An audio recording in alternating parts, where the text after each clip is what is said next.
You are listening to episode 6.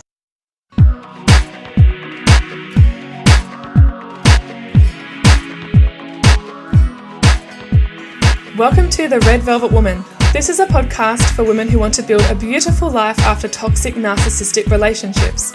I am obsessed with assisting these women who are on the verge of change to help them transform their lives by getting unstuck, stepping into your power, and unlocking the best version of you, and ultimately fulfilling your potential after breaking free from your narcissistic ex.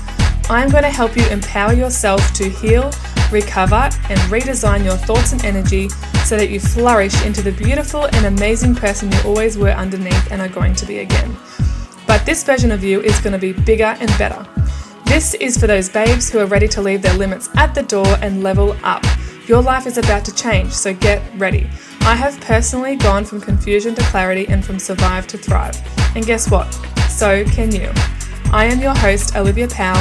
I'm a life coaching student, a registered nurse and midwife, business owner, YouTuber, and the creator of The Red Velvet Woman. I am so happy that you're here. Let's do this together.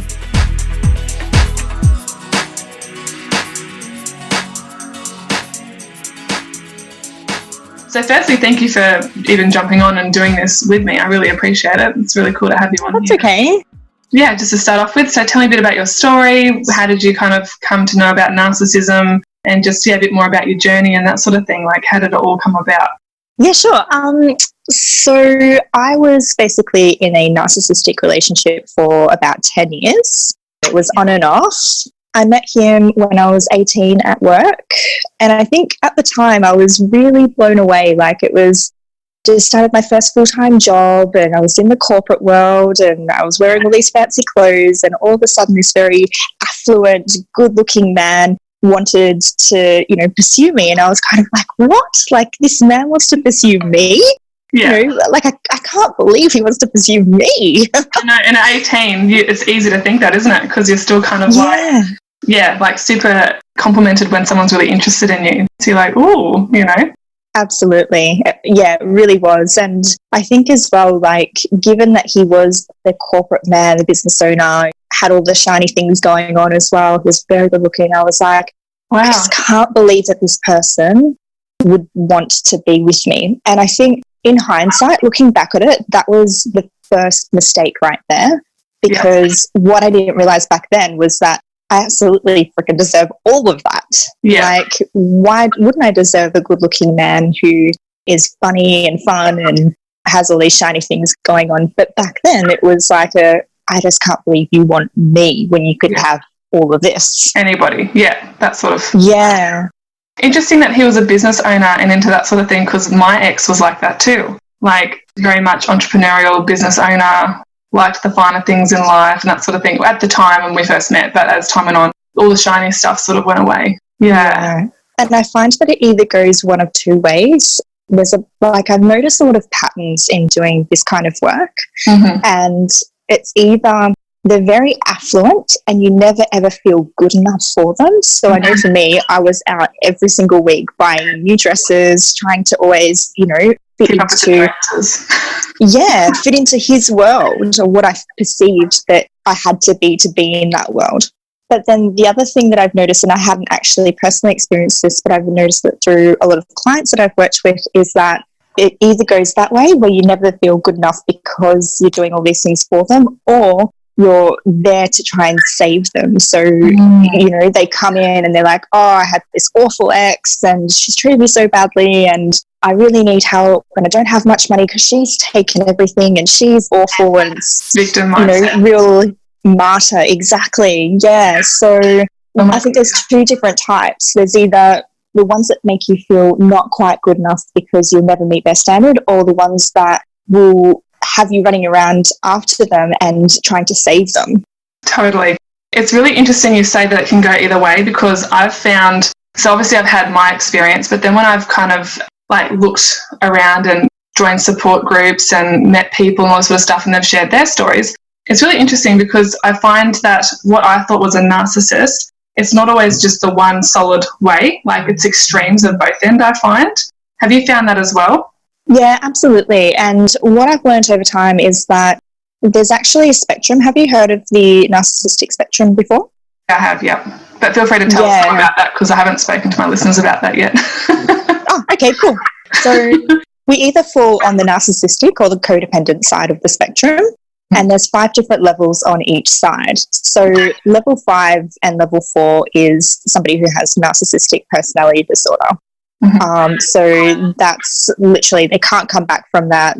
Their behavior is what it is. They don't even understand that they have narcissistic personality disorder, and it is like, that's just kind of the way it is. Bit of lack of insight there. Yeah, absolutely. Yeah, they don't realise they've got an issue.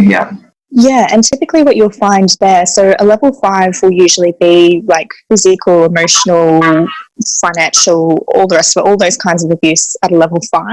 A level 4 will be more, it won't be physical, but it might be emotional or financial or something like that. Yeah. Level 3 is where we both, like, where we all kind of sit at majority of the time. So the standard Aussie person or whoever it is around the world will typically stand at level 3, where, you know, they're happy in their relationship, but my partner doesn't quite get me. Yeah, that happens quite a lot, actually. Yeah, like you'll see your girlfriends and you might be like, wow, you know, you're so lucky you've got a good relationship. But they're sitting there going, but he never listens to me. I never feel understood. I never feel heard, or whatever it might be. Yeah, there's something missing there that may not be 100% hunky-dory. That's it. Yeah. So it's not necessarily abusive, but it's not necessarily happy either. Yeah, I hear what you're saying, yep. And then you kind of move into level 2, where you've got that functionality happening within your relationship, but there's new things to be learnt. There's, you know, learning how to be equals within the relationship. And for a narcissist, and when I say a narcissist at a level 2, they're not really narcissistic as such, that they've got narcissistic traits. So at a level 2, their job is to try and consider others more, and to try and take a step back and go, oh, hang on a second, is that me being the best of me just for me, or is that me being the best of us and considering us? Yeah. So that's more of a level 2 relationship. For the codependent, their job is to really use their voice. So to be in a level 2 relationship, you need to be using your voice and saying, you know what, that is cool by me, that's not cool by me, whatever it might be. Yeah. And level 1 is basically like power couple, like you've got your shit sorted, you know, in all kind of areas, and you just flow really well. You're connected, you get each other, there's nothing. That's it. You're working as Yeah, that's the ultimate, isn't it? Yeah, and when I think about that, I think about somebody like Tony and Sage Robbins, if they're thinking about personal development people, or Nicole and Keith Urban. Yeah.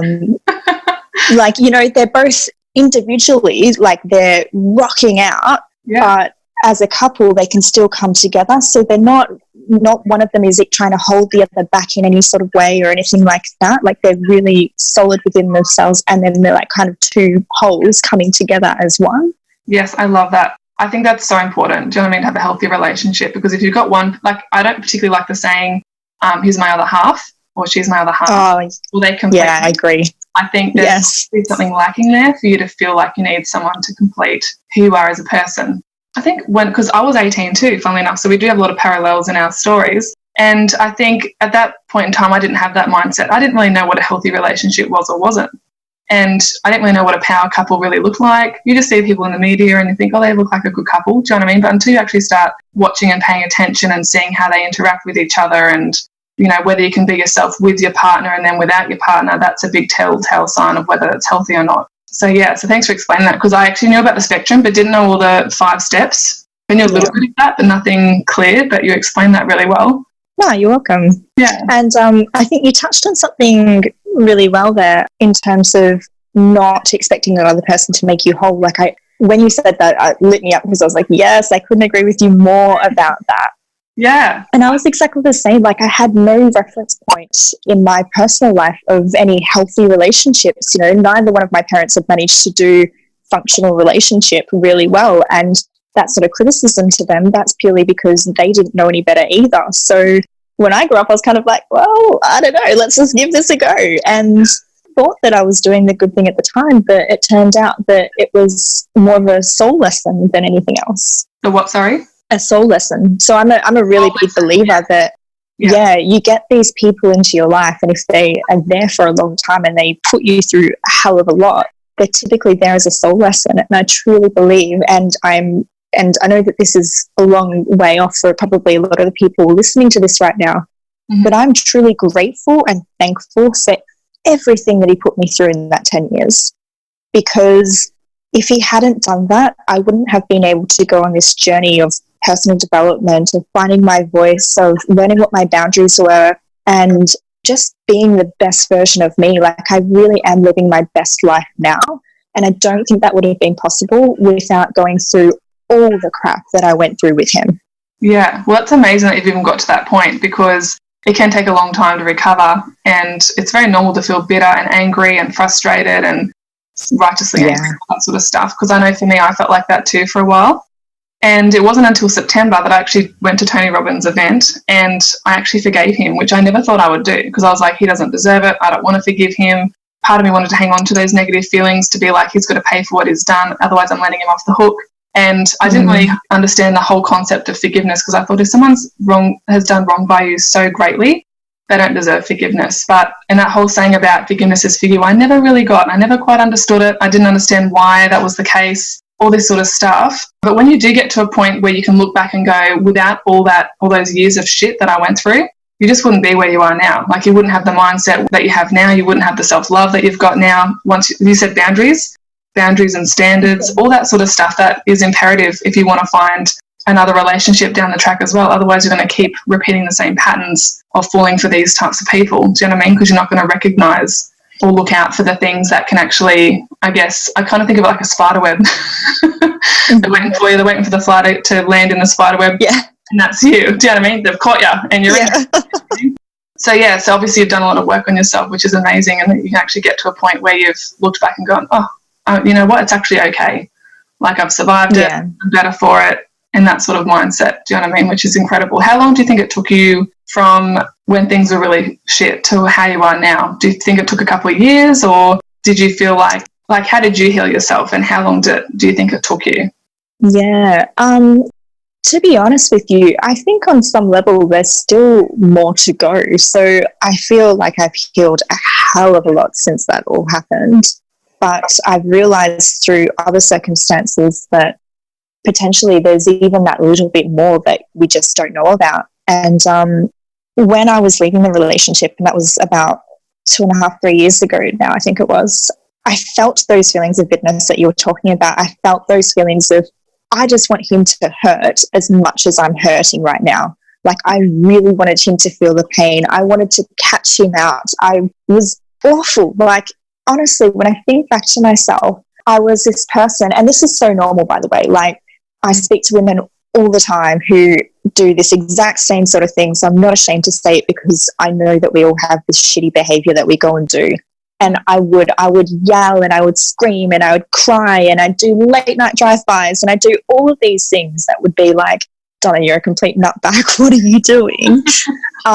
Because I wanted to catch him out cheating on me because I knew he was. I wanted to catch him out lying because I knew that he was. Yeah.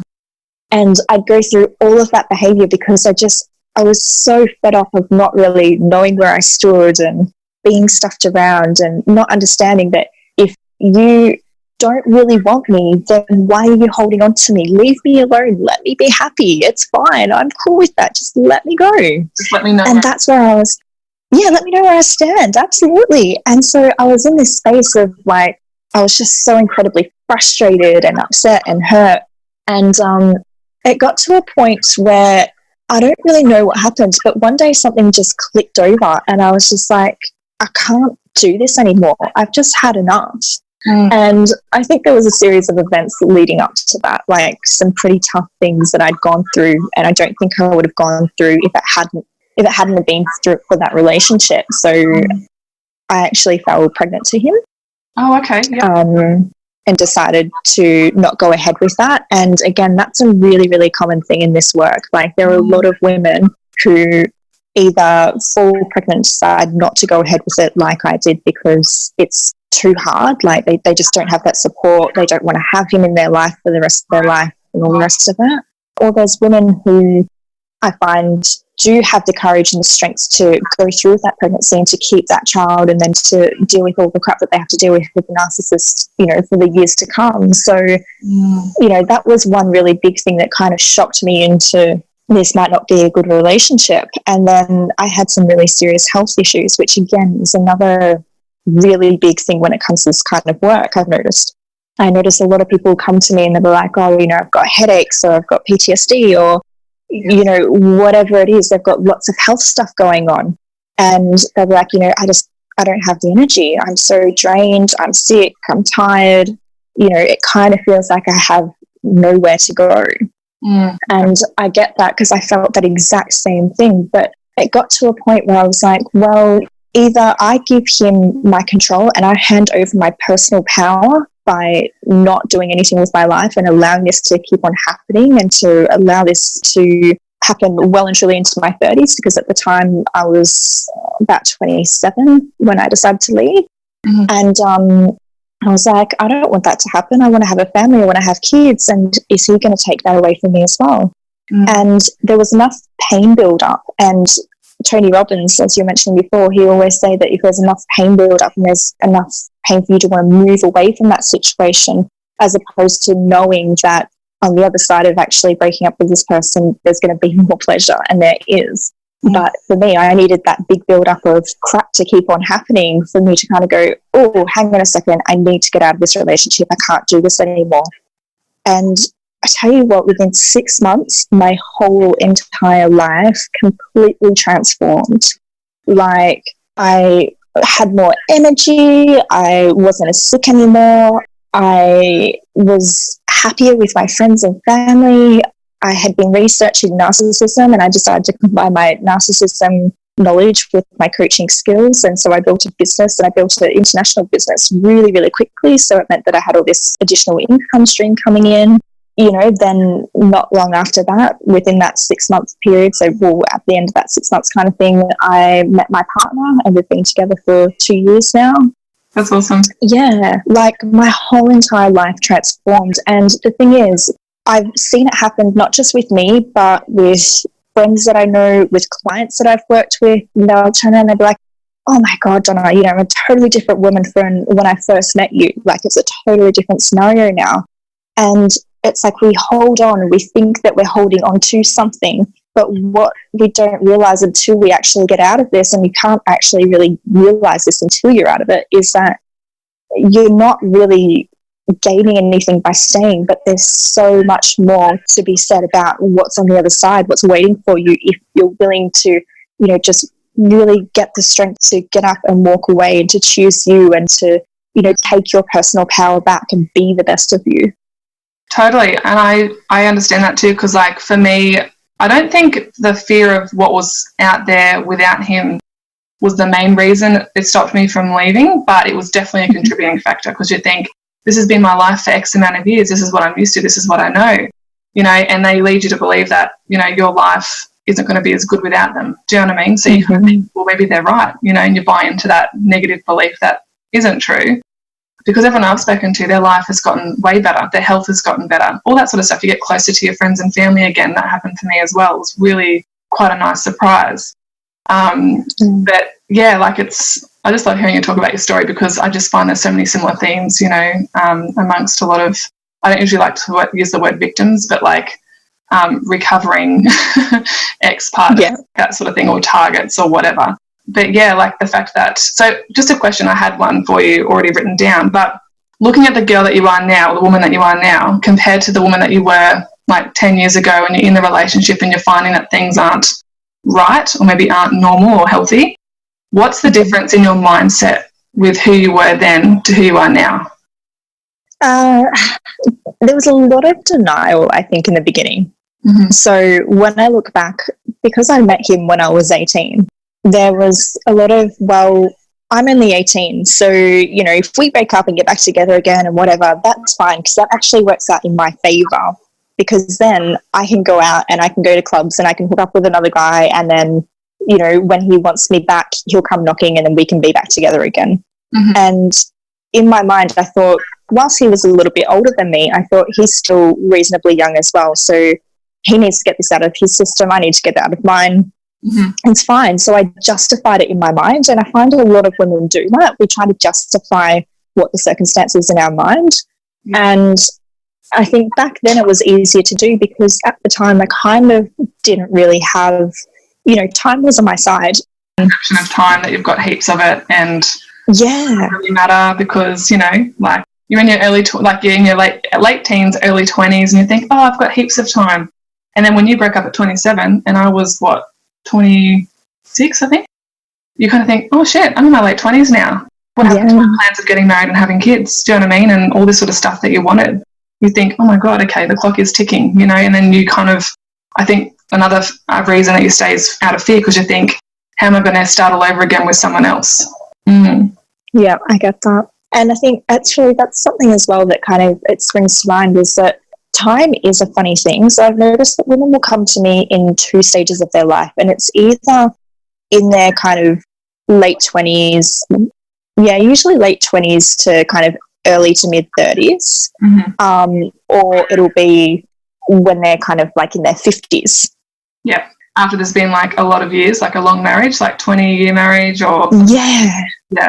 Yeah, and it'll be like a 20-year marriage and then all of a sudden he just bails on them or has been cheating on them the whole time they just found out or whatever it might be. And I think time comes into both factors because for the first part of it, it's like, well, I'm in my late 20s or in my 30s or whatever it might be. I do want to start a family, so I better sort my shit out now and get out of this relationship so that I can have those things.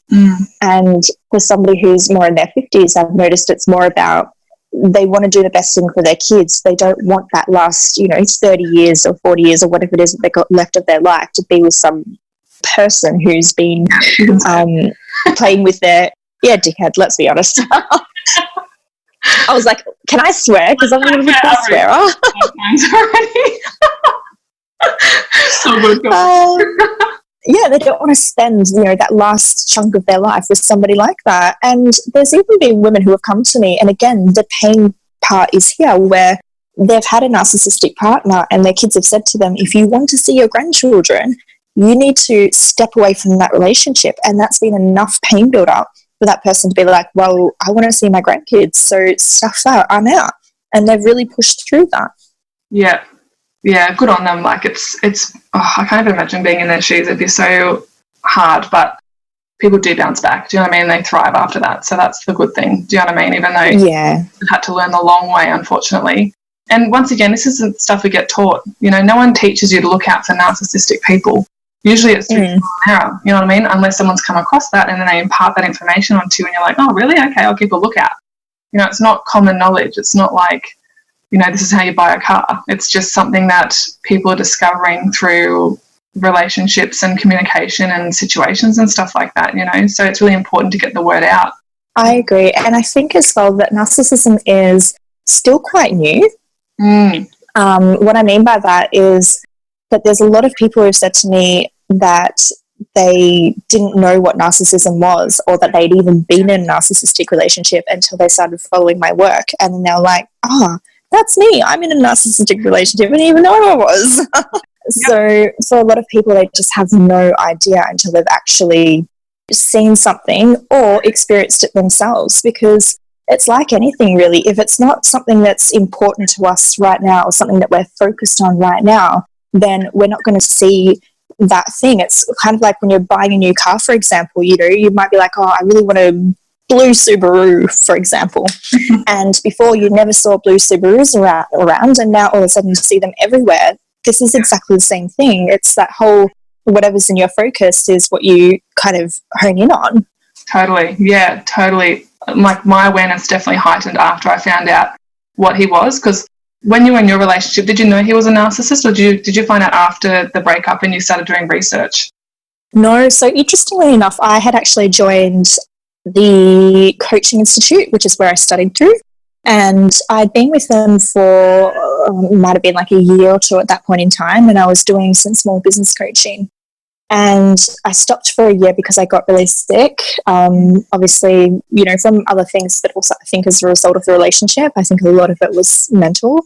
And there was a point there where after I'd gotten out of hospital, I was like, I'm trying to pick up my life again and, you know, restart and get my narcissist out of my life and all this sort of thing. And I didn't realize that at the time he was a narcissist. And part of my schooling was to speak to somebody who had a successful coaching business. And one of the things that she had said to me when we were on the phone was to have a look on Amazon at books that interest you when you're trying to figure out what you want to do with your business. And so I was like, oh, okay. Yeah, it's a really good tip for any business owners, like any coaches or anything. Yeah. And so I went on there and I had a look at, you know, kind of toxic relationships and standards and boundaries and all the rest of it. It was all the things that I knew I had to have in place but wasn't putting it in place. And I came across this book from Kelly King called Girl Snap Out of It. Oh. And it's a really, really small book, and she's intended it that way because when you're in these kind of relationships, you don't have the mind for like these big, bulky, you know, in your face books. And it's literally like I read it within 2 hours, and I read it a couple of times, and I'm not a big reader. So wow. She did it really, really well. It's literally a thin book that has lots of different stories of different types of relationships, but they're all relationships for codependence. They're just different scenarios that might pop up. Right. I just thought it's such a great idea. Yeah. Sorry, continue on. Yeah, no, not at all. She has all of these stories, and through all the different stories, she'll teach you a bit of a lesson about whatever it is, you know, standards, boundaries, speaking up, whatever it might be. And in there, she had mentioned something about codependence, and I was like, what's that? What's a codependent? Like, I didn't even know what the word meant. Yeah. So I looked it up, and then when I found codependence, I found narcissism. Then I looked at the traits, and I realized that I was in something, and I was like, oh, shit, here we go. I'm on the roller coaster now.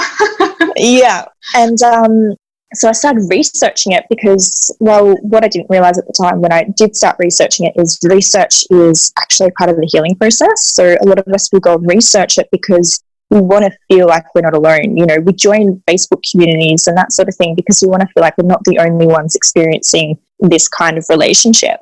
Totally. And so I went through and I was madly researching all of this, and for about 6 months, like I'd literally sit there every day at work with my earplugs in every single day, and I'd be just YouTubing, listening to things about narcissism. Like I know narcissism out of the inside of my hand. It's that crazy.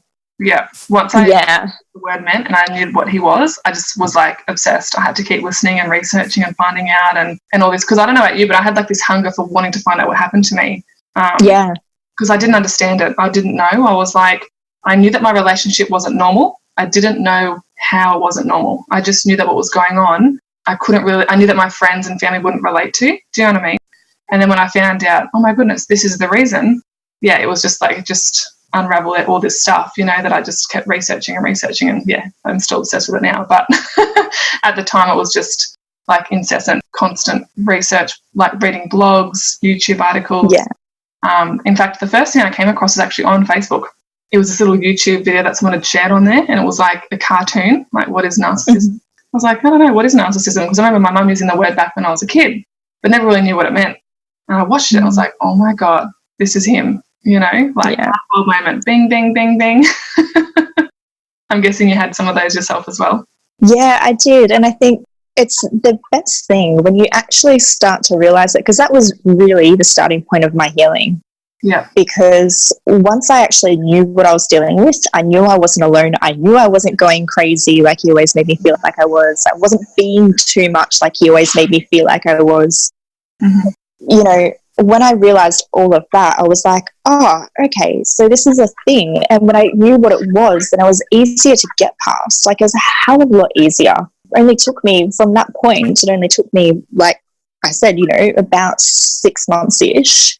To, you know, get out of that and rebuild my life again. And I think probably the actual rebuilding of my life, it might have taken a bit more than that, to be honest, probably about 8 months. Probably the first 5 months I'd say were getting out of that relationship, and that 3 months afterwards just like, you know, it was like lightning speed. My life had all of a sudden just quickly zipped up, and I couldn't even keep up with it because so much was changing all at once, and there were good changes. Yeah. You know, all of this rebuilding stuff was just, it was so, yeah, it was in flow. Like, it was truly in flow. Yeah. And I contribute that to actually knowing what the thing was, you know, knowing that narcissism was the reason why I was feeling this way. Yeah, because when you're confused, it's a really horrible place to be in. Do you know what I mean? You feel isolated, you feel alone, you're confused, you don't understand what happened, you're in this dark space. And yeah, like once you kind of figure things out, everything becomes a bit lighter, you know, because you've heard other people have gone through this sort of thing and hear all these different stories and you're like, oh my God, I'm not the only one. Thank goodness for that. Do you know what I mean? So that's why for a lot of people that have been affected by narcissism. That's it. I think that is one thing to be really wary about, though, when you are joining these groups. And I think the groups can become as toxic as your toxic relationship was. So, you know, whilst it's good to connect with other people, to have a safe space to share your story with and all that sort of thing, it's also super important to find the right groups and to find a group where not man bashing is protected, if that makes sense.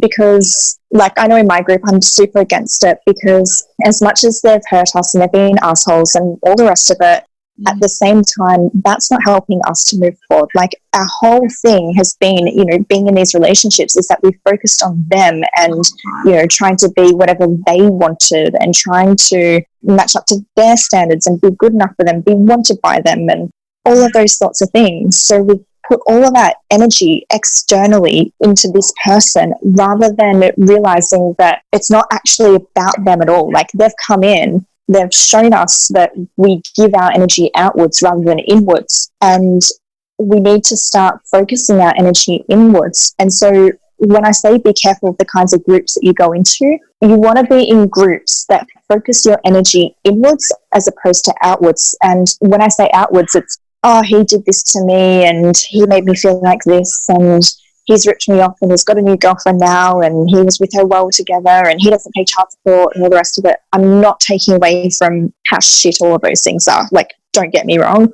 They're awful, they're crap. Yeah, I 100% agree with you. Like, there's a time and place. Like, usually when you first discover it and you're like, oh my gosh, everyone else has gone through this too, and you might share your story and all that sort of stuff, it's important not to stay in that realm for long. Do you know what I mean? Because it just feeds, as you said, like it does become toxic because then you do become the victim and you don't want to be the victim forever. Like once you realize stuff did happen to you, now it's like time to take control of your life and start looking at what you need to work on so it doesn't happen again. Do you know what I mean? So you can live a happier, better life really at the end of the day, because you can get stuck in a lot of that negativity. It should be more about self-involvement. And like, you know, looking back as well, the narcissist in my life was just a symptom of a problem that I had. So, for example, I didn't know much about self-love. I didn't really understand self-respect. I didn't advocate for myself and speak up for myself because I was a bit of an introvert when I was younger and a peacemaker. So I let people, a bit of a people pleaser when I was a kid. And all this sort of stuff that showed me, oh my gosh, these are all the areas that you need to work on. And the narcissists come in and being a reflection of that, you know, and that's really powerful when you realise, yeah, it doesn't have to be about them forever all the time. Like your time with them is over now and it's time to kind of like look to the future and see how you can build a better life for yourself and be the better version of yourself, like you said before, because that you're going to be with yourself for the rest of your life. That is a really important relationship to have. That's it. That's exactly right. And I think you've really touched on the important point there when you said people pleasing as well. Because not a lot of people know this, but there's various different roles that we take on as we're growing up. So we come into the world whole and complete. And then as we're growing, you know, things happen. So maybe we were abandoned or abused, or maybe none of those things happened. Maybe it was just a matter of, you know, mum and dad never gave us their attention or whatever it might have been. And so over time we take on certain roles, and one of those roles is the people pleaser. There's quite a few of them, so I'm not going to go through all of them, but one of them is the people pleaser. And I find for a lot of the women that I work with, they will take on that people pleaser role because, you know, they're trying to, at the time, it was their way of being safe and being loved within the family. And all of this, like, there's not one person who I've worked with where their issues haven't stemmed from their childhood. And I think it's really important to know that if you're wondering why you go see someone and they're asking you about your childhood, it's because at some point in time you've learnt to be the people pleaser or the good girl, or you've learnt that it's not okay to express your emotions or express your voice or your boundaries or whatever it might be. And so in that time, what happens is you grow up not expressing those things because it wasn't allowed in your household, you've got used to not expressing those things, and then you attract these relationships with men where you don't have to express these things. So you're essentially attracting kind of like someone like your parents. So I can always say that there's something that's happened within childhood, and it's not always immediately obvious. Like, I had a woman who told me a story about how she was naughty and she was sent to bed and that there were scorpions outside her window. And that was something when she was really little that was really, like, it affected her a lot. Yeah. And so she was really scared and she felt abandoned by her parents in that moment. Mm-hmm. And so for her, she made that mean a particular thing, and it always meant that she couldn't feel, safe, like her parents didn't have her back. So she was looking for a relationship as an adult that meant that she felt safe. She was looking for her certainty and her safety and her comfort within a man.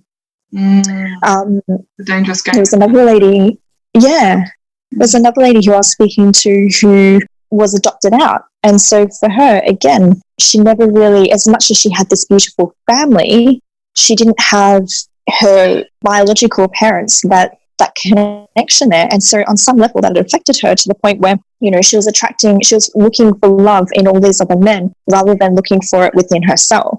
And so I think that there's definitely patterns in all of these kinds of relationships. And sometimes people will be like, and I've had this question asked before when I've worked with people, why are you taking me back to childhood? And I have to literally take them through this and explain to them, this is why I'm doing it, because it's always there. Totally.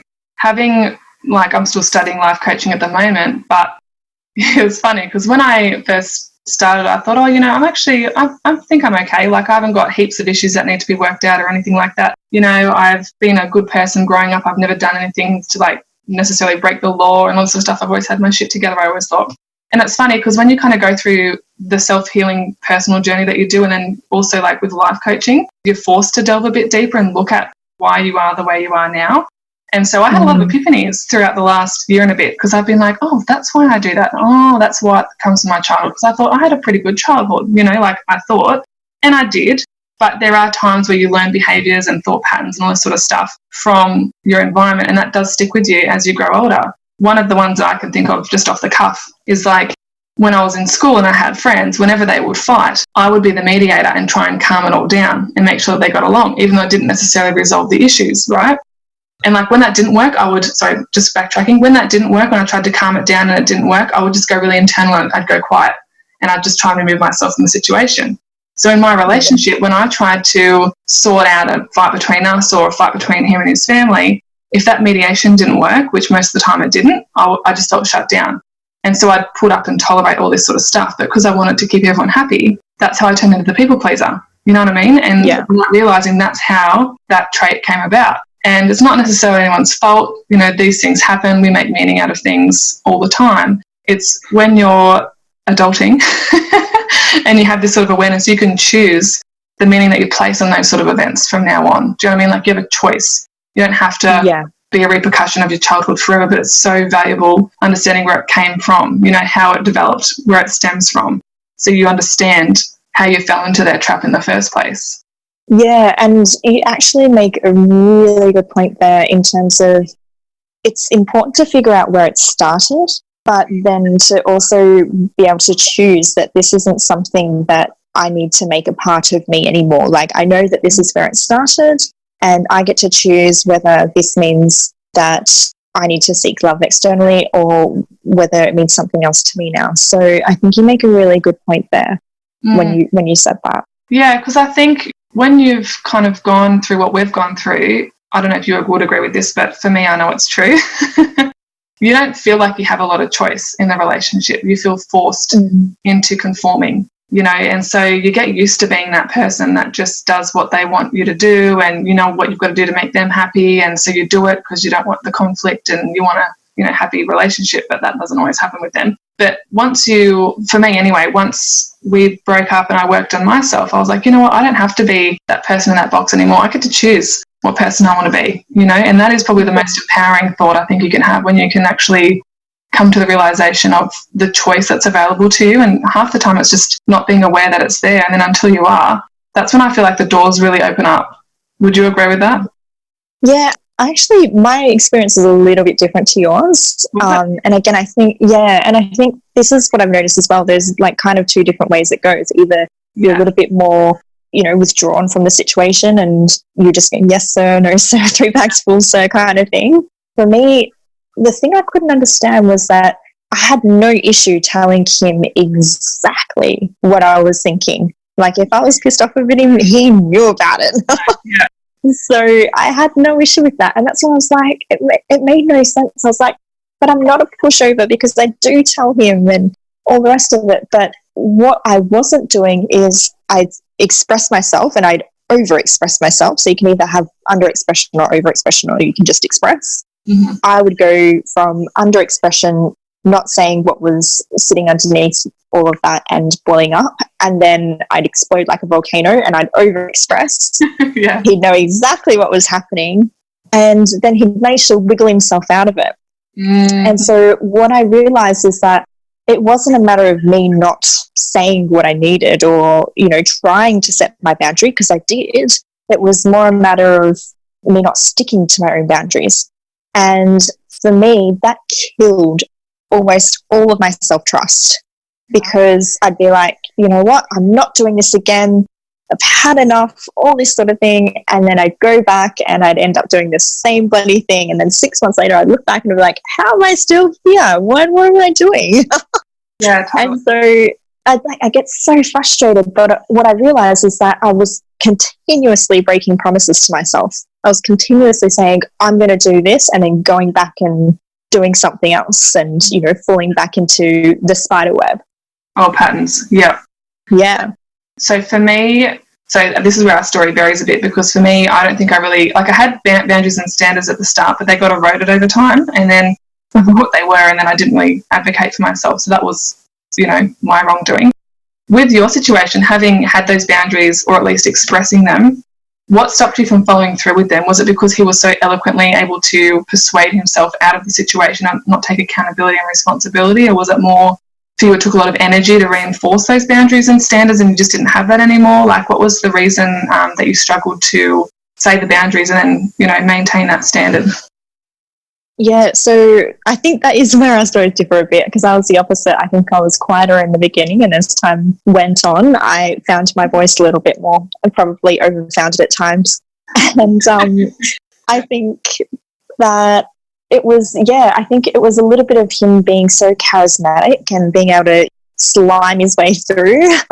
And I think it was a little bit of me being exhausted.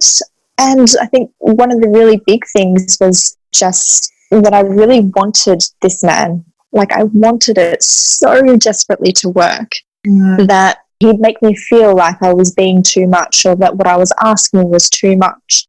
And so I'd find myself going, oh, maybe I am too much. And I'd start questioning myself. So I think that that's probably where I'd stop myself from actually following through with what was happening.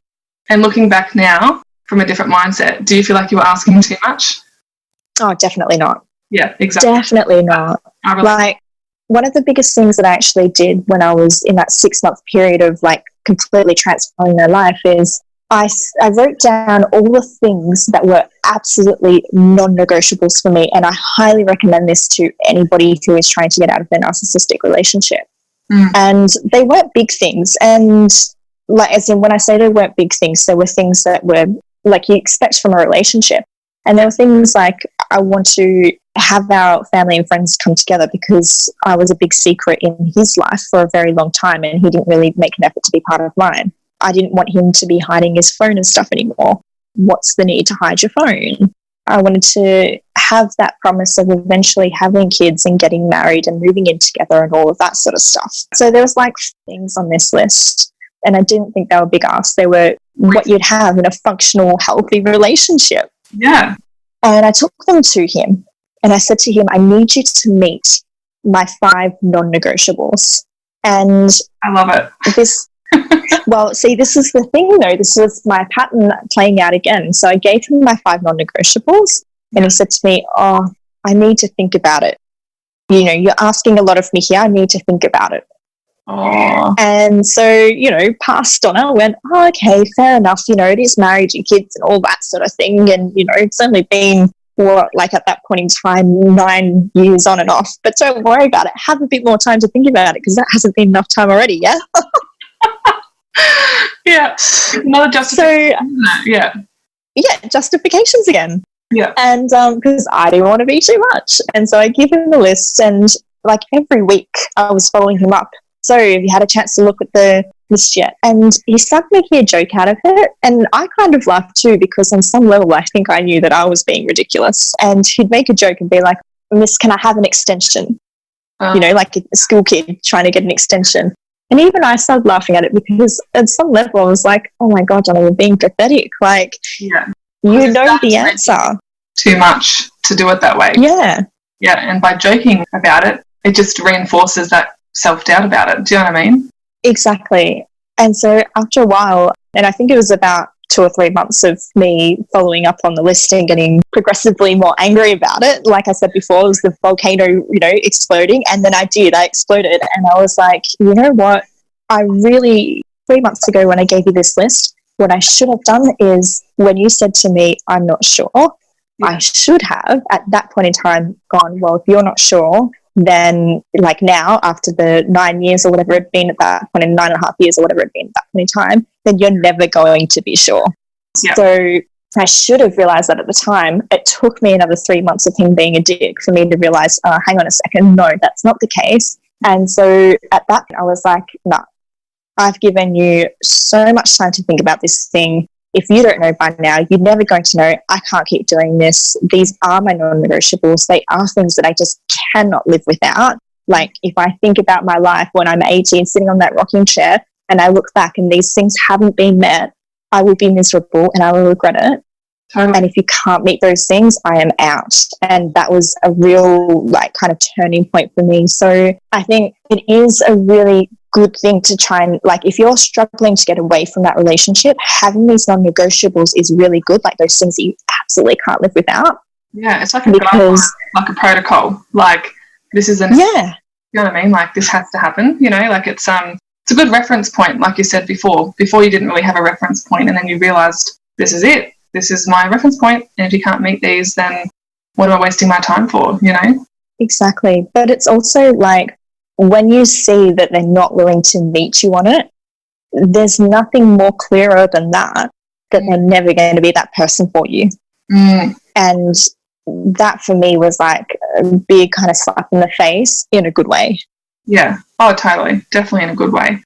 Now, at the time I probably didn't feel like it, but in hindsight, it definitely was. Well, at the time, it got me to a point of anger, and that was a good thing, because I actually, like, when I have a client who comes to me, and sometimes I'll have a client, like potentially how you were, you know, when you were with your narcissist, and they'll come to me completely broken. And like, I had a lady come to me, and he'd taken her kids. He hadn't even let her kind of have that even. He'd taken everything from her. When she came to me, she was a shell of a woman, and she didn't think that she deserved to ask for access of her kids. Even though she hadn't done anything wrong, she was so much of a shell of a person. And now she's got contact with her kids, and she's just flourishing. I love it. She's one of my favorite stories. Like, when I think of clients, she's one of my favorites to think about, because when she came to me, she was just so like a little, you know, mouse, like, oh, is it safe? Can I do this? Is that okay? And now she's just like, this is what I want. Let's go do it. Like, she's just, she makes me so proud. She really lights me up when I think about her. Where was I going with that? Oh, yes. And so I think with that, I completely lost my train of thought now. Yeah, no, I have lost my train of thought. Where was I going with that? It's an incredible story. Even the fact that she didn't feel like she had the right to have access to her children, that is so unfortunate. Do you know what I mean? But like, obviously on the other side, the flip side of things, she's done better than ever by the sounds of things. But I can relate to that. Feeling like, is this okay? Like, you got your little bubble and you're like, I can't really poke it and I can't really move here. Is that okay? Yeah. Whereas when you're out of that bubble, you're like, stuff the bubble. Do you know what I mean? Like, I'm going to do what I want. No one's going to tell me. That's exactly it. Yeah. Totally different one. Yeah. Yeah. So we'll wrap things up. I've got a question for you. This is something that I came up with that I thought might be a little bit creative and fun. So I'll give you a scenario and you just answer as honestly as you like. So if you met a woman in an elevator one day and you come to learn that she was leaving her narcissistic ex, or she'd just left a narcissistic ex and she hadn't done any healing or recovery yet, and it was just in the throes of everything, what are maybe 3 to 5 pieces of advice you would give her at that point? I know I'm putting you on the spot here, but no, it's not so much that. See, there's 2 kinds of women that will come to me in that scenario. Sure. And one of them will be in the elevator feeling sorry for herself and basically not wanting to hear what I'm going to tell her anyway. Okay, because she's not ready for it. She needs to feel through that anger, that hurt. You know, she needs to ugly cry. She needs to be really super angry. That's what I was getting at before, actually. Yeah, carry on. With the woman that I was telling you about before, one of my favorite things to do is to move somebody from being a shell of a person into that sense of anger. And the reason for that, and this is what I mean by, you know, some people aren't ready for it, is that until you felt that anger, you haven't felt that deserving. Mm-hmm. Anger is always about deserving. We only ever feel that because we thought we should have had more than what that person gave us. And so what I find is that sometimes I'll intentionally push my clients into anger because they won't go there for themselves. This lady was giving me all of the reasons why maybe she didn't deserve to have her kids. Like, she was, you know, if you think about the emotional spectrum and not deserving being at the very bottom of the emotional spectrum, what I mean by emotional spectrum, I mean kind of like their energy vibration levels. Mm-hmm. If you're vibrating that low on the emotional spectrum of not deserving, then you're not going to, the only way you can move yourself up through that to the higher vibration feelings of happiness and joy and all the rest of it is to push through the anger, and anger is higher than not deserving. So I'll intentionally push my clients into anger so that they can feel like I deserve more.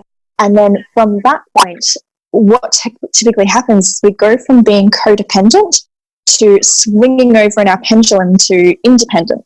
I don't need a man. I'm going to go do this. Personal power, like a real kind of, it's almost like a masculine energy.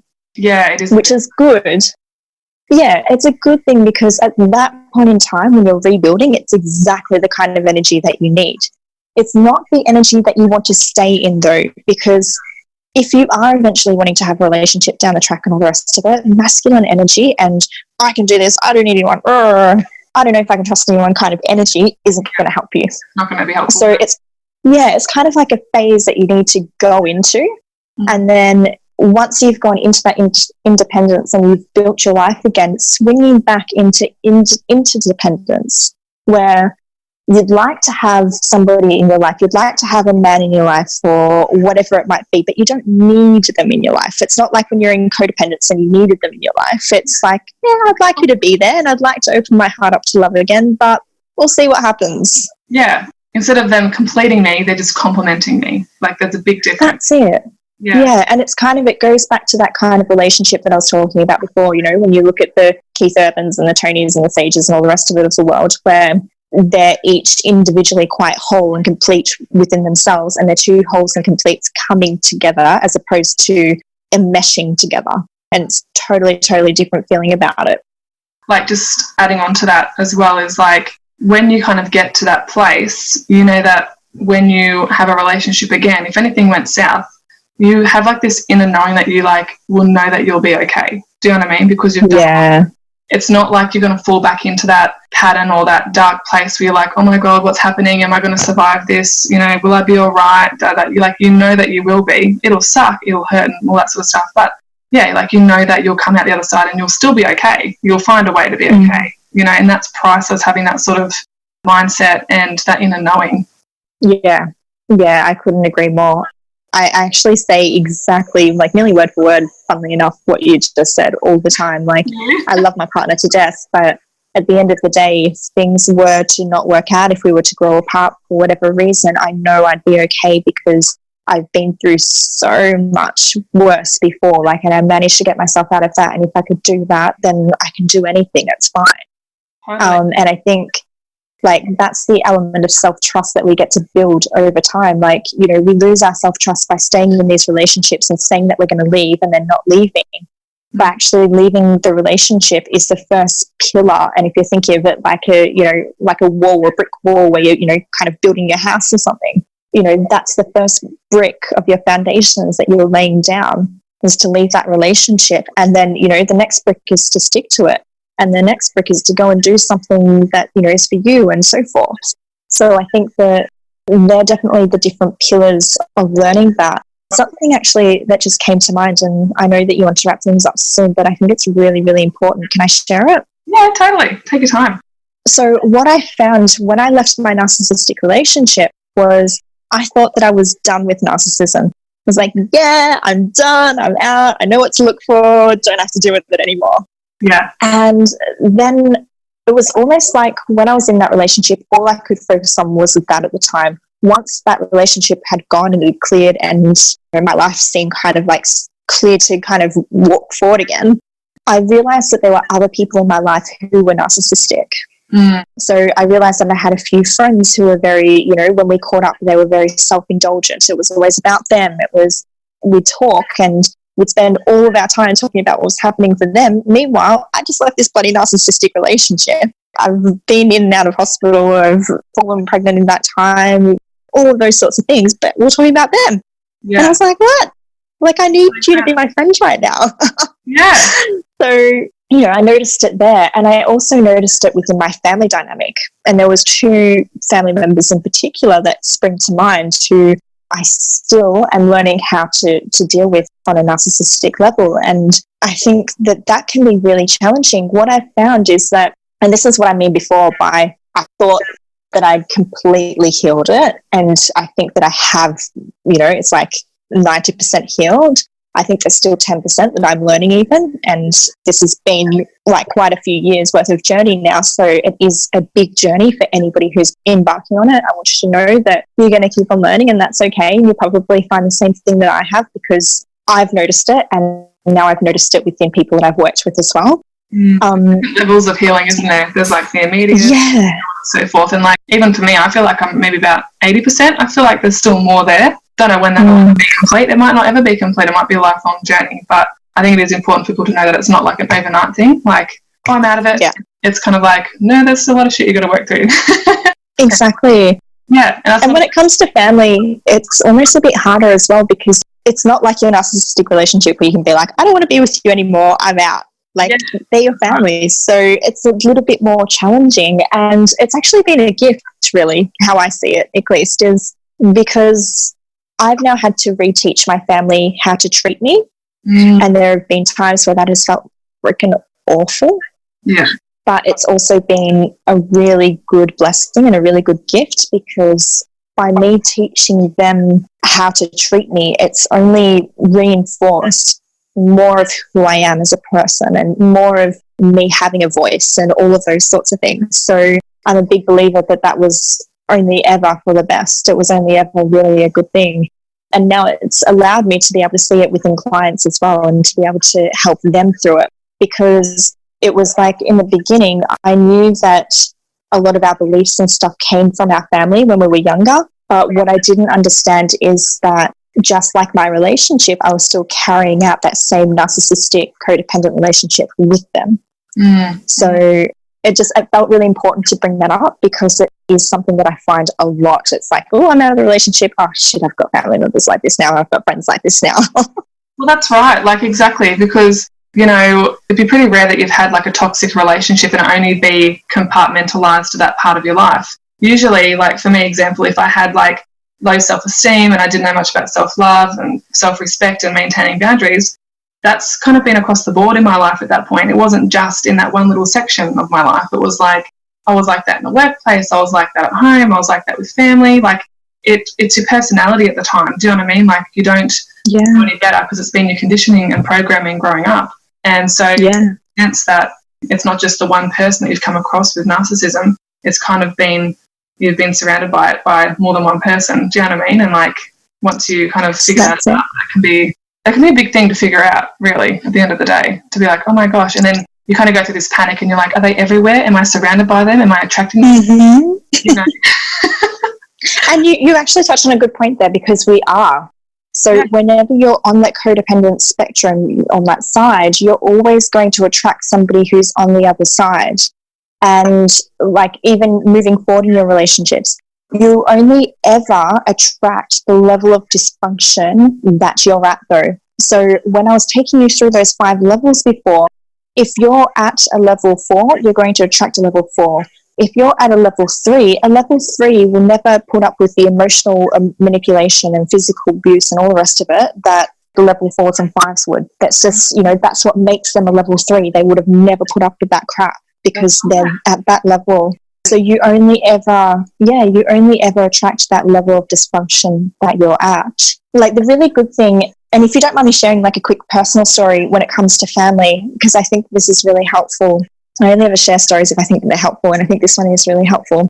So recently, my partner and I moved to Bali to have the whole location-independent lifestyle. And before we left, my mum was not a fan of us going at all. Not happy, Jan, at all. And she's my narcissistic parent. Love her to death, you know, all the rest of it. But, you know, I know she's that person. Mm-hmm. And it was interesting because she pulled the whole, and a week before I was leaving, she pulled the whole, I'm disowning you, don't know what you're doing with your life, why are you doing this, shouldn't be going, all the rest of it.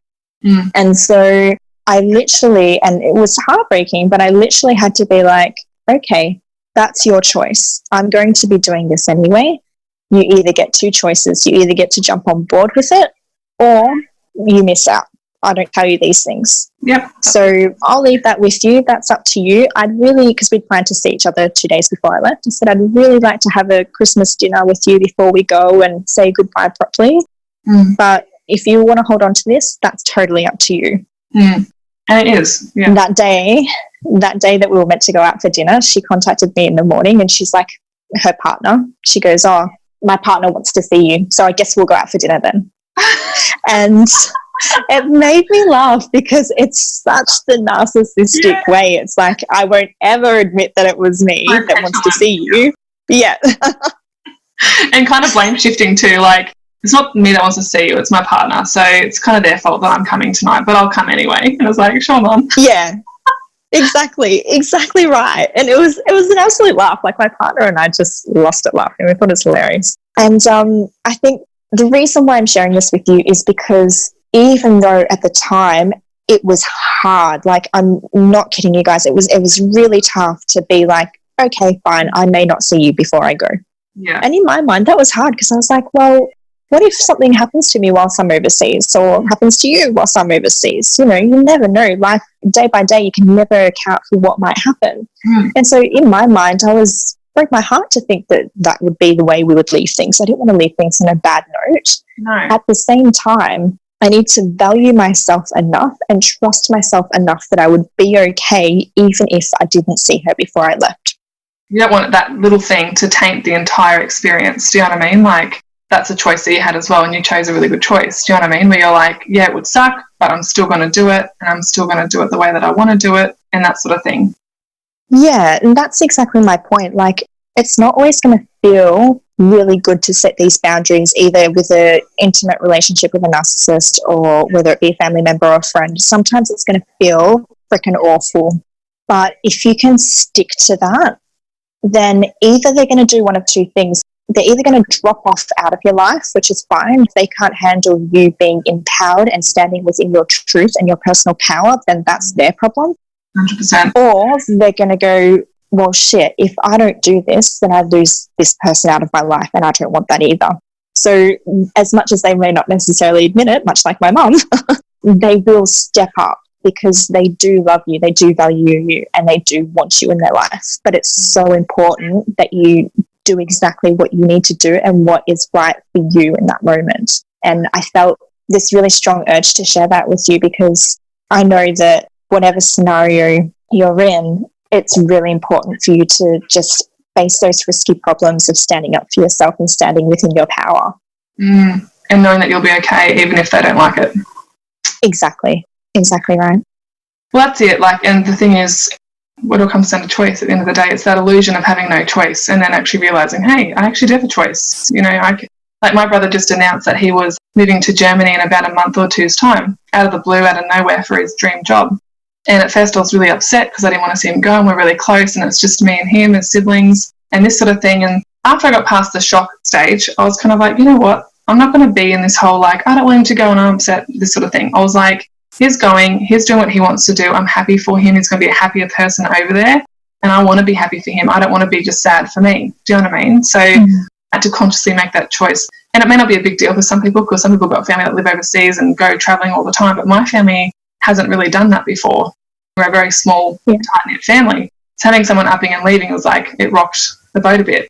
But yeah, you know, and that can happen. It can change the dynamics of the family. And I wasn't ready for that, and I wasn't expecting it at all. And yeah, and like I had to decide, you know what, Olivia, I'm going to be happy for him. I want him to go and have a good time. We can still be close, even though we've got a bit of distance between us, and all this sort of stuff. Like it's very empowering once you realise that you have choice over your feelings, your thoughts, your behaviour, your reactions, everything. Like it really does. That's the one thing that we truly do have control over once we're aware of it. Yeah, I couldn't agree more. I really, really, truly believe that. I think it all comes down to trusting yourself enough to know that you'll be okay no matter what. And really you are. Like, you don't burst into flames or anything. It's like what you said, you know, it rocks the boat a bit. And sometimes you need to be that person who rocks the boat to do what's best for you. And people are either on board with it or they're not. Yeah. What do you do? You've got control over that once again. Yeah, that's up to them. Yeah. Yeah, and I think control's a very funny word as well, because control comes up a lot in these kinds of relationships. And we do whatever we can to try and hold on to control in these relationships. And I think there is no control in life. You know, there's perceived control, but there's never actually control. I was actually going to bring that up. Yeah, totally. And yeah, we're totally in the same wavelength there. It's funny. You've got control of yourself, but your environment, what's going to happen necessarily in your life, you can't predict. You can't predetermine. You can to a certain degree. Like if you say, I'm going to go and, you know, become a nurse like I did, you know, I made that happen. But at the same time, like, you can't control all the challenges that will come your way. It's only how you decide to deal with them that you have control over, you know. Well, that's just it. Like I remember my partner and I, we had this day perfectly planned out once, because we used to have to share a key for our apartment that we lived in before we moved over to Bali. So we had the day perfectly planned out of exactly what needed to happen. And as we were going to the lift, I handed him the key, and it literally was like this. It was like we just missed it, and we watched the key, I reckon, in slow motion, just go down the lift shaft. Yeah. And it was Easter weekend. So it was 2018. So it was the Easter just gone. Yeah. And we were Easter weekend, couldn't get anybody out, managed to get somebody out like a couple of hours later. But it was this whole big kerfuffle. And it went from being this really well-organized day to being just a complete shambles, nothing of what we thought it would be. And this is my point. Like, we have no control. We have perceived control. My perceived control was that I planned that day out to the nth degree. We both did. And it just didn't work out that way. And if you can acknowledge that you only ever have perceived control, and that things will pop up even if you have things planned out completely 100%, then that allows for you to be able to let go and just live life and accept it for whatever it is, you know, whatever, you know, comes to you at that point in time. Yeah, totally. Like, just building on that again, because I've always been a girl with a plan. Like, I go with goals, go with a plan, know where I've headed, you know my direction, know what I want out of life and all that sort of stuff. And then when my breakup happened with my ex-fiance, I was like, oh, I had planned to have kids before I was 30. I had planned to get married before I was 30. You know, all the career stuff had happened the way that I had worked it to work, because it really came down to me. But in a relationship, you've got two people, not just one.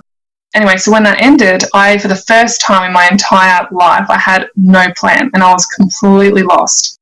And I had a really hard time surrendering to the fact that I'm a girl with no plan now. And I was trying so hard to, you know, hold on to what I thought I should do or what I wanted and all this sort of stuff. And that was the first time as well I had to absolutely just let go and just let life take me where it needed to take me, and just surrender to it and just go and flow. Just go with the flow, just see what happens, explore and do what feels right for this area, or, you know, whatever. And that was one of the best things too, when I realised, oh, I actually don't have control over the situation right now. I just have to feel like I'm floating in a river. Do you know what I mean? And just trust that the river's taking me down the right way.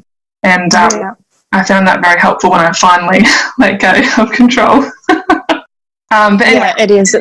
It's much more refreshing, isn't it? It is, yeah. So just getting back to my question about the elevator. So, yes. Yeah. I went completely on a tangent, didn't I? I love those. I love tangents. They're all good. Yes. So 3 to 5 pieces of information for somebody who wants to hear it. Like I said, there's the 2 types of people. There's the ones who are not quite ready for it yet and need to feel through it, and that's just as important. Once you have felt through that and you're kind of in a space of, okay, I've been sitting in anger and sadness and all the rest of it for a while, I'm ready to move on yet. Like if you were talking to 2 separate girls, I know for me at the time I wouldn't have been able to hear anything. I would have just, had to feel through everything and just go with what felt, comfortable and right for me at the time. But then you've got the side where people actually, some people want to know, okay, what do I do from here? Do you know what I mean? To be honest with you, for the girls who are not ready to hear it, I let them go. I let them go and do their thing and come back when they're ready. I've actually got a girl recently I've noticed in my group who's been posting a lot. And I spent a bit of time, maybe half an hour, messaging back and forth with her. And I could see that none of it was going in. And so I thought, you're not ready yet. And with love, just let her go do her thing. Yeah. So now I've kind of just, I've got a group that's very supportive and all the rest of it. So I've kind of just, let the other girls answer and all the rest of it. And every now and again I'll chime in and I'll say something as well. But I've kind of just let that go because I think she's in a space of needing to just say what's happening as opposed to have anyone try and show her the way or, lead her. So I think when you're in that space, you just need to be at a space of feeling through it and sharing your story and knowing that other people are going through it. For the ones who are ready to hear it, one of the really big things that I really find helpful is to write a reality versus fantasy list. So essentially what you do is you write down 2 columns. You'll have reality on one side and fantasy in the other. And in fantasy, it'll be all the things that you think that you're missing out on with him. Maybe he'll change, like all the things that he promises you that he'll do differently this time.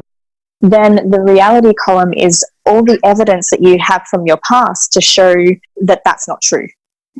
So when he's lied to you before, when he's said something and then he's not actually taken the action to go through with it or whatever it might be. And the reason that that's really important is because it helps you, because what we do is we kind of live in 2 different parallel worlds. We live in a world of like what we want them to be, and then we live in a world of what it actually is. And it helps you to bring those 2 worlds together so that when you're having those moments of doubting yourself and not being sure whether you're doing the right thing by leaving and all that sort of jazz, it gives you that ability to go, well, hang on a second, no, this is real, this is the reality of it. If I go back, this is like what's likely to happen. So I think that's him, not fantasy him. Yeah. And it gets you to start being really honest and open with yourself as well. Stop lying to yourself about what you want it to be and start actually living what it is. It gets you out of denial. Just hope. Like you just hope that one day they'll wake up and they'll do what you would like them to, or treat you the way that you should be treated or whatever, because I guess being girls as well, like we're fed the fantasy growing up in all the Hollywood movies and all this sort of thing of that knight in shining armour, damsel in distress sort of thing. And when you've got a guy who is affected by narcissism, eventually there comes a point where you get sick of him promising all these things and you have all these expectations that go unmet and all that sort of stuff, and you keep clinging on to the hope that one day maybe, like if I just give them more time, then maybe one day will change. But at some point you realise, oh crap, that's probably not going to happen, and I need to decide whether I'm going to stay or whether I'm going to go. Yeah, so that's the first thing I'd say. The second one I'd say is that if you're not already in a community of people who understand, then get yourself in one. So, find yourself a group on Facebook or a community group that you can go and, sit at once a week or something like that, of women who have actually been there, who get it. Like I said before, not one that's toxic though. You want it to be one that's happy to look at the internal stuff and to be looking at why you've attracted this relationship, as opposed to, oh, I miss him, I want him, he's an asshole, whatever. You need to be in a group that's focusing on you. Empowering, where it keeps you in victimhood forever because you don't want to stay there. That's it. If you're finding that it's particularly hard, so this is the third thing, if you're finding that it's particularly hard to leave this relationship, you're really struggling, or you're struggling to rebuild again, I'd really strongly recommend that you work with somebody that has been through it, who knows about narcissism, who can, who knows the roadmap to getting out of it. I really strongly advise that. So many women try and do it on their own. And what I found is that they try and do it on their own and they might get out. They might actually manage to make it through and get out of that relationship. But what I find is that they haven't actually really healed the thing that attracted that relationship in the first place. Yeah. And so then they end up attracting another one like this, and they'll come back and they'll be like, oh, why do I keep attracting relationships like this? Mm-hmm. And it's because they're not willing to invest that time, energy, money into themselves. They don't see themselves as worthy enough of investing those 3 important things into themselves so that they can heal themselves. Because they've been attracting the narc, just a different version of the narc over and over again. When they've been in like a couple of relationships and they go, that's it, I'm done, I'm no longer going to fall in love, I'm closing myself off, I'm shutting down, I'll just be single for the rest of my life, da-da-da-da. When they're at that stage, they're not fully healed yet and they haven't dealt with the root issue from the beginning. They've kind of based this limiting belief off their history without really digging deeper and finding out why it is there in the first place and why they keep falling for the wrong men. That's it. Which is imperative. I had a lady once who came to me and she was in her 60s and she's like, I've never, ever been in love. And she was crying. She's like, Donna, I've got maybe 20, 30 years left in me. I want to fall in love. Can you help me? Oh, it can literally get to that point where you got out of one relationship, because this was this lady's story. She got out of one relationship, one marriage, realized there was a narcissist, went into another one, thought he was amazing, turned out to be another narcissist, was in that for another 30 years or whatever. She was in these 2 really long-term relationships with 2 totally different narcissists, wasted some of the best years of her life on these people, and then came to me at 60 going, I want to know what it's like to feel absolutely head over heels in love, but from a functional space. Yeah. Because she had never done that. Healthy love. Yep. Yeah. So that's the third one. I think one of the biggest things, and this is going to sound really cliche, but I think it's really important, is to take the time to just be kind to yourself. Take a bit of time to be on your own.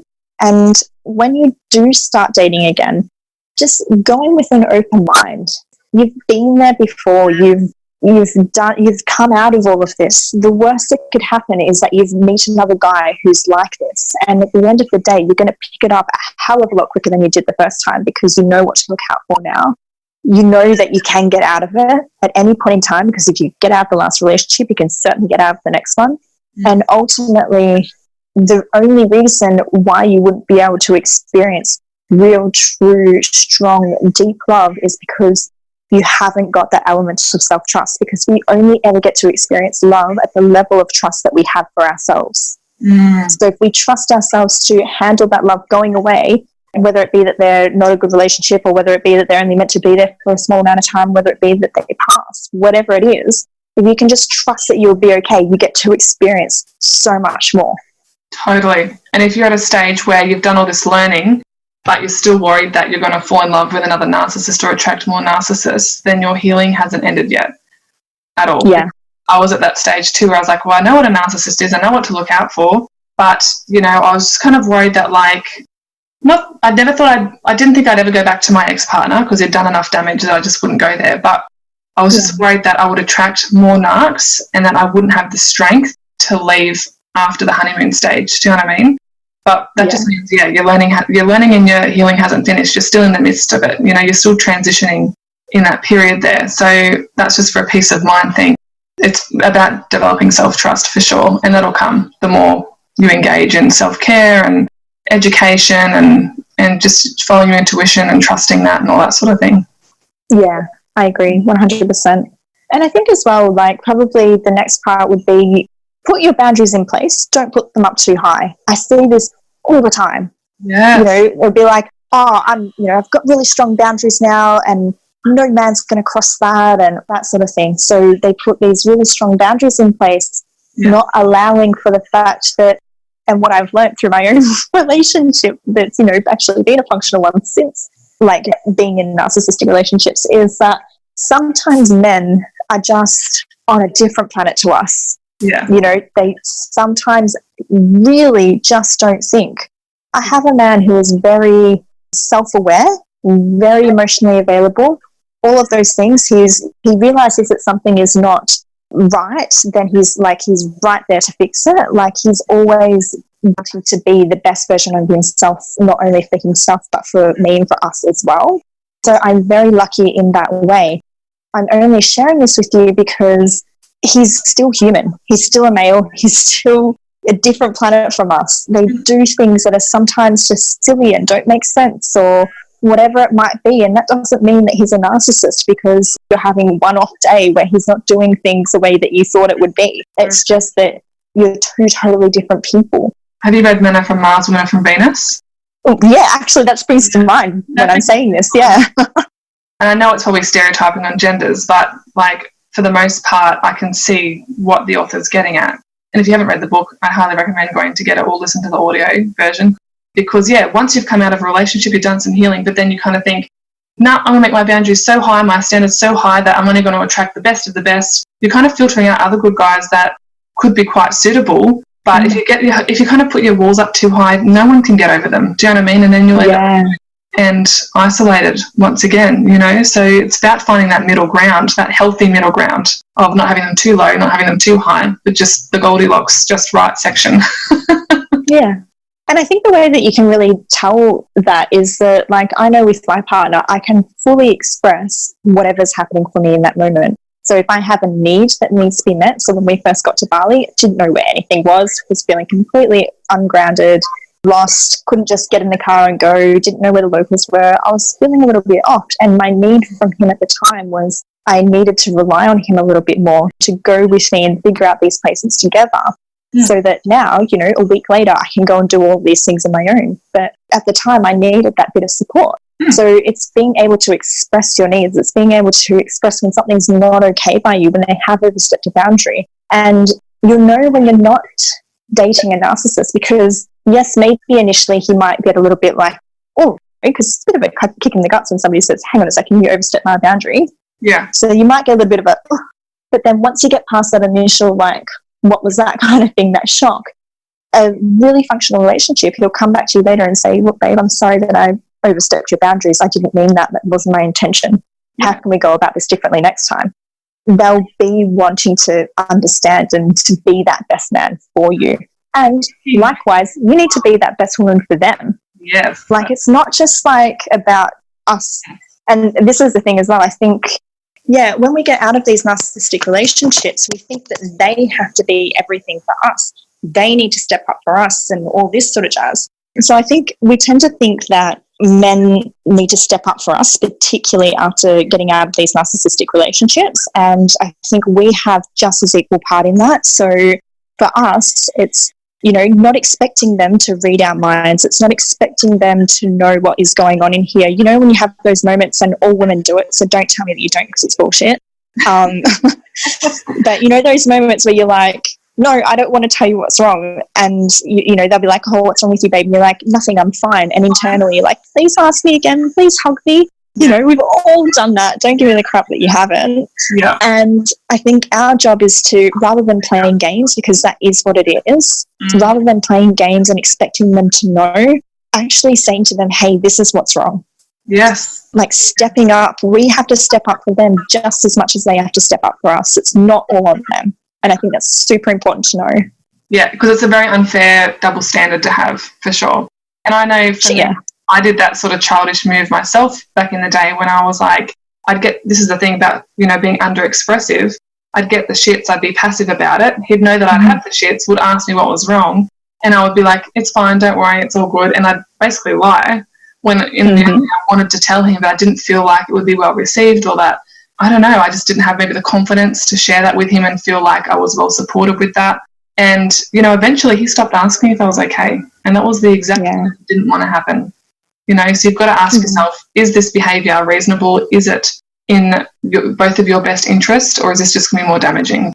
And in a functional relationship, you can trust that your partner can handle whatever it is that you're about to throw at them as well. Yeah. Yep. They're not just going to shut you down, deny it, or chuck it under the rug, or tell you that you're stupid or crazy. It's not like that with a healthy relationship. They want to know what's going on. They want to be that person for you, and you should want to be that person for them. It should be equal in that manner. And even if they don't necessarily get it straight away, even if they have to come back to you a couple of hours later, so be it. Like, you know, there are going to be times where that happens because they need to go off into their man cave and process and all the rest of it. And we have to go through our waves. This is a book reference, everyone. That's it. Yeah. Well, that's good. I think that was really good feedback. Yeah. I do have to get going because I've literally got 5% battery, so I'm going to cut off at any point in time. Thank you so much for joining us today. I really appreciate all the information you gave us. I definitely learned a few things that I'm going to look up as well. So that's pretty exciting. But yeah, thanks for sharing your story, being vulnerable, and yeah. So if anyone wants to find you, where can they find you on social media? So I have 2 pages. The one that's probably more relevant for this podcast specifically is my group, Overcoming Narcissistic Relationships. Yeah. Yeah. If you're wanting to build a business online, I've got a page called Business Babes Online as well. But yeah, I'm assuming the first one's probably a bit more relevant to this forum as well. So yeah, feel free to follow me on either of them. And thank you so much for having me. I've actually really enjoyed being part of this podcast. So thank you so much. Thank you. No, it's been good. I've really enjoyed it too. All right. Thanks, Donna. See you later and have a good day. All right. See you later. Bye. Bye. Thank you so much for tuning in. I would really appreciate it if you guys would leave me a review on iTunes. I ask this because your review will help the success of this show so that it has the potential to reach many more women out there who would benefit from hearing this message, as podcasts have an algorithm too, just like Facebook and Instagram and other platforms out there. If you enjoyed this podcast or something has resonated with you, then be sure to subscribe so you're informed of every new episode that is released and so you don't miss a thing. And share the love by passing this on to someone you know who would benefit from hearing the free content of this podcast. I know that I personally would have benefited from hearing something like this when I was going through my own healing and recovery journey, and it would have propelled me forward further to feel a lot better sooner. So for more beyond this podcast, find the Red Velvet Woman Facebook page, ask to be added to the exclusive group, and come hang out with me on Instagram, where you will find uplifting, thought-provoking quotes and pretty pictures, as well as my link to my YouTube videos. If you want to reach me, you can do so by emailing me at theredvelvetwoman@gmail.com. Until next time, much love, Olivia. Thanks for listening.